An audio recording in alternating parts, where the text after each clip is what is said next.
بسم اللہ الرحمن الرحیم۔ السلام علیکم۔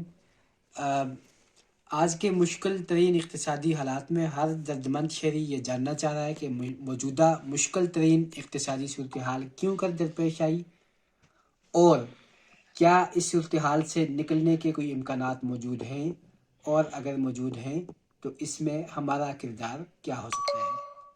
آج کی ویڈیو میں ہم یہی بحث کریں گے کہ کیا موجودہ اقتصادی صورتحال سے بچا جا سکتا ہے، اس سے باہر نکلا جا سکتا ہے، اور اگر اس سے باہر نکلنا ممکن ہے تو اس میں ہم کیا کردار ادا کر سکتے ہیں۔ پہلے ہم یہ بحث کر لیتے ہیں کہ موجودہ اقتصادی صورتحال کیوں کر پیش آئی۔ اگر آپ اسٹیٹ بینک کی ویب سائٹ پر دستیاب اعداد و شمار کو دیکھیں تو پتہ چلتا ہے کہ رواں مالی سال کے پہلے 7 ماہ کے دوران ہماری برآمدات اور ترسیلات زر، جو دو ذریعے ہیں ڈالر کی آمدن کے، ان دونوں سے آمدنی تقریباً 16.5 ارب ڈالر رہی۔ دونوں کو ملا کے تقریباً 33 ارب ڈالر کی مجموعی ڈالر کی آمدنی ہوئی۔ اس کے برعکس ہماری جو ڈالر کی ادائیگیاں تھیں برآمدات کے لیے، وہ 33.5 ارب ڈالر کے لگ بھگ رہی۔ تو مجموعی طور پر جو ہمارا کرنٹ اکاؤنٹ خسارہ ہے وہ 0.42 بلین ڈالر تھا، 0.42 یعنی نصف بلین ڈالر سے کم۔ یہ جو کرنٹ اکاؤنٹ خسارہ اس بار ریکارڈ ہوا، یہ اسی عرصے پچھلے سال کا جو اس کے بالمقابل عرصہ بنتا ہے، یعنی پچھلے مالی سال کے پہلے 7 ماہ کے مقابلے میں تقریباً 94% کم تھا۔ اور اتنے کم تجارتی خسارے کے ساتھ کسی معیشت کے لیے کوئی پریشانی درپیش ہونی نہیں چاہیے۔ اتنی بڑی معیشت کے لیے اتنا کم تجارتی خسارہ کوئی بڑا مسئلہ کریٹ نہیں کرنا چاہیے، لیکن اس کے باوجود ہم دیکھ رہے ہیں کہ زر مبادلہ کے ذخائر میں بہت تیزی سے کمی ہوئی، اور اسی طرح ہم ڈیفالٹ کے اتنے قریب پہنچ گئے۔ تو اس کی وجوہات اس سے الگ موجود ہیں۔ بنیادی طور پہ اس دفعہ جو ہمارے لیے مسائل بنے وہ قرض کی ادائیگی کی وجہ سے ہوئے۔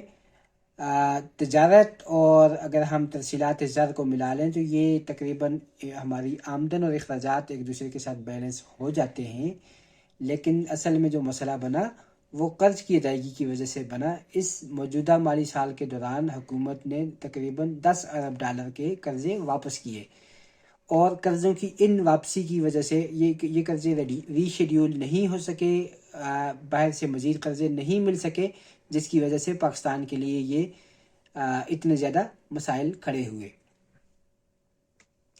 اور یہ قرضے کیوں نہیں مل سکے؟ عمومی طور پہ یہ ہوتا ہے جب آپ قرض کی ادائیگی کر دیتے ہیں تو نئے قرض کا حصول اتنا مشکل نہیں ہوتا، لیکن پاکستان کے لیے یہ مسئلہ اس لیے بن گیا کہ پاکستان کا ریکارڈ اچھا نہیں ہے۔ یہاں پہ کوئی بھی حکومت اپنی پالیسیوں کو 5 سال چلا کے نہیں دکھا سکتی، ہر دفعہ حکومت بنتی ہے ٹوٹ جاتی ہے، اور یہ چیز پاکستان کے لیے بیرونی دنیا میں بہت منفی امیج کریٹ کرتی ہے۔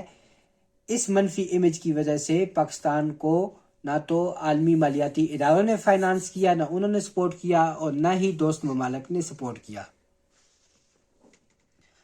تو بنیادی طور پہ یہ ساری وجہ یہ ساری صورتحال اس لیے ڈیولپ ہوئی کہ ہم نے ایک منتخب حکومت کو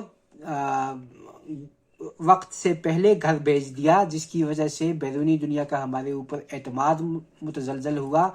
انہیں ہماری پالیسیوں کے تسلسل پہ یقین نہیں رہا، جس کی وجہ سے یہ والی اقتصادی صورتحال ہمیں درپیش ہوئی۔ اب دوسری بات یہ ہے کہ کیا ہم اس صورتحال سے باہر نکل سکتے ہیں؟ تو اس سلسلے میں عرض یہ ہے کہ رواں مالی سال میں ہماری جو درآمدات رہیں، ان میں تقریباً 7 ارب ڈالر کی درآمدات ایسی ہیں جو چیزیں آج بھی پاکستان میں پیدا ہو رہی ہیں، ان کے لیے درکار ٹیکنالوجی، وسائل، مہارتیں، سب کچھ چیزیں ہمارے پاس موجود ہیں، اور ہم نے یہ چیزیں پیدا بھی کی، لیکن ان کی پیداوار ہماری ضروریات کی نسبت کم تھی، اور ہمیں یہ اشیاء باہر سے منگوانی پڑی۔ ان میں کپاس، گندم، سبزیاں، خوردنی تیل، اور بھی بہت ساری چیزیں ایسی موجود ہیں جو پاکستان میں پیدا ہو رہی ہیں۔ اب ان چیزوں کی درآمد کی وجہ سے ہمیں $7 ارب کی ادائیگی کرنا پڑی، جس کو اگر ہم پاکستانی روپے میں کنورٹ کریں تو تقریباً 1800 ارب روپے بنتے ہیں۔ تو اس کی ہمیں ادائیگی کرنی پڑی، اور اس کے ساتھ ساتھ اگر یہی اشیاء پاکستان میں پیدا ہوتی تو مقامی طور پر کسی بندے کو روزگار مل سکتا تھا۔ اس سے ان امپلائمنٹ پہ فرق پڑتا، روزگار کی صورتحال پہ فرق پڑتی، لیکن ہم نے یہ پیسے باہر ادا کیے، اس کی وجہ سے نہ یہاں پہ روزگار کے مواقع جنریٹ ہوئے، اور نہ ہی ہمیں ادائیگیوں کے توازن میں بھی اس قدر مشکل کا سامنا کرنا پڑا۔ اب اس میں خوش آئند بات یہ ہے کہ یہ ساری زرعی اجناس ہیں، اور زرعی اجناس کی پیداوار 3 سے 6 مہینے کے اندر ممکن ہوتی ہے۔ مثلاً ہم نے بہت بڑی مقدار میں خوردنی تیل کے لیے بیج درآمد کیے ہیں، جن سے خوردنی تیل بنایا جاتا ہے۔ اگر ہم ان کی پاکستان میں کاشت کریں تو 3 سے 6 مہینے میں ہمیں ان کی پیداوار مل سکتی ہے، اور 6 مہینے کے بعد ہمیں ان کی درآمد کی ضرورت نہیں پڑے گی، جس کی وجہ سے ہمارا جو کرنٹ اکاؤنٹ ڈیفیزٹ ہے، جو ہمارا خسارہ ہے، وہ سرپلس میں بدل سکتا ہے۔ تو اس لیے اس اقتصادی صورتحال سے نمٹنا کوئی بہت زیادہ مشکل نہیں، لیکن اس کے لیے ہمیں زراعت کو انتہائی سنجیدگی سے لینا ہوگا۔ ہم نے زراعت کو بالکل سنجیدگی سے نہیں لیا۔ ہمیں اس کے لیے 3 قسم کے کام کرنے ہوں گے۔ پہلے نمبر پہ ہمارے پاس جو بھی زرعی زمینیں دستیاب ہیں، اگر وہ بیکار پڑی ہیں تو ہمیں انہیں استعمال میں لانا ہوگا، اور اسی طرح جو مزید زمینیں ہیں، بنجر ہیں، جہاں سے ابھی تک جن کا کوئی زرعی استعمال نہیں ہو رہا، ہمیں انہیں اپ گریڈ کر کے استعمال کے قابل بنانا ہے۔ اور تیسرے نمبر پہ ہمیں اپنی فی ایکڑ پیداوار بڑھانے کی ضرورت ہے، اور اگر ہم نے یہ کر لیا تو انشاءاللہ تجارتی خسارے کو کور کرنا وہ زیادہ دشوار کام نہیں ہے۔ اور اس کے ساتھ ساتھ میں یہ بھی عرض کرتا چلوں کہ ہماری درآمدات میں سب سے بڑا آئٹم ہے پیٹرولیم اور گیس اور اس قسم کی مصنوعات۔ ان کی درآمد کو ختم کرنا ممکن نہیں، تاہم ان کے متبادل تلاش کیے جا سکتے ہیں، اور اس کا سب سے آسان متبادل بھی زراعت میں ہے۔ آپ زرعی پیداوار سے بایو گیس بنا سکتے ہیں، اور آپ زرعی پیداوار سے دیگر مختلف قسم کی پیداوار لے سکتے ہو، جن سے توانائی کی ضرورتوں کو پورا کیا جا سکتا ہے۔ اور اگر ہم 1 کیوبک میٹر گیس زرعی پیداوار سے بنا لیتے ہیں تو اس کا مطلب ہے ہم نے درآمدات پہ چند سینٹ کی پریشر کو کم کیا ہے۔